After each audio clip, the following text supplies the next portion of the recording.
I am mindful that only yesterday in Birmingham, Alabama, our children, crying out for brotherhood, were answered with fire hoses, snarling dogs, and even death. I am mindful that only yesterday in Philadelphia, Mississippi, young people seeking to secure the right to vote were brutalized and murdered. That was part of the Martin Luther King's speech in 1964 after receiving the Nobel Peace Prize. Martin Luther King was an American pastor and an iconic in the struggle for the civil rights of the Afro-descendant population in the United States. The father of the fight against racial segregation received the Nobel Peace Prize in 1964. 4 years later, on April 4th, he was assassinated in Memphis.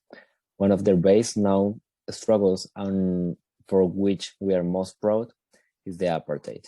Apartheid, meaning apartness in Afrikaans, was the legal system for racial separation in South Africa from 1948 until 1994. The Popular Registration Act of 1950 classified all South Africans into 3 categories: Bantu, the black people; colors, those of mixed race; and white. Later, a 4th category, Asians, was added.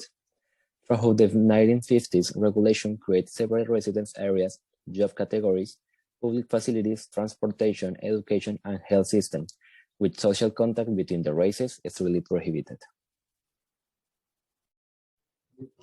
Apartheid was a system of legislation that upheld segregation policies against non-white South African citizens. After the National Party gained power in South Africa in 1948, its all-white government immediately began enforcing existing policies of racial segregation. In 1963, in Birmingham, Alabama, King led mass peaceful demonstrations that white police forces fought with police dogs and fire horses, creating a controversy that generated headlines in newspapers around the world.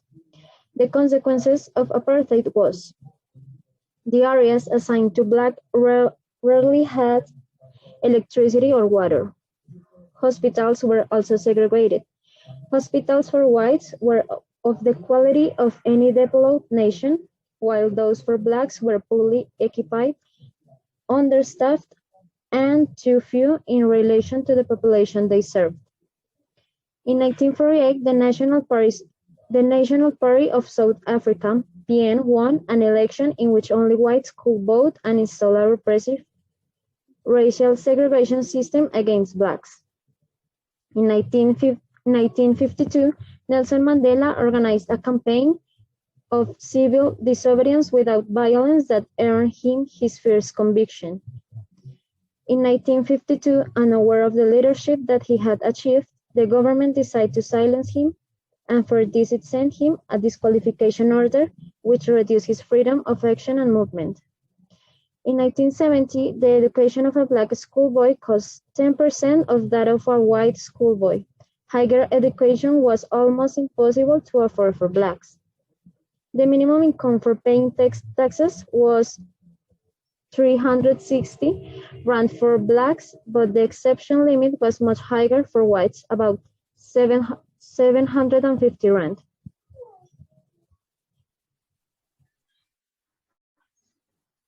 The intensification of discrimination prompted the African National Congress, made up of black South Africa, to develop a plan of resistance that included public disobedience and protest marches in 1955 at a Congress held Clifton near Johannesburg. A number of organizations, including the ANC and the Indian Congress, formed a coalition by adopting a freedom charter which provided for the creation of a state where racial discrimination would be totally eliminated. Su vez que más demonstration in many towns culminate in a really that dream move that 2015 protested to Washington, D.C., where King delivered his famous I Have a Dream speech, which he evidenced a world in which people were no longer divided by race. So strong was the moment King started that Congress enacted the Civil Rights Act in 1964, the same year he was honored with the Nobel Peace Prize.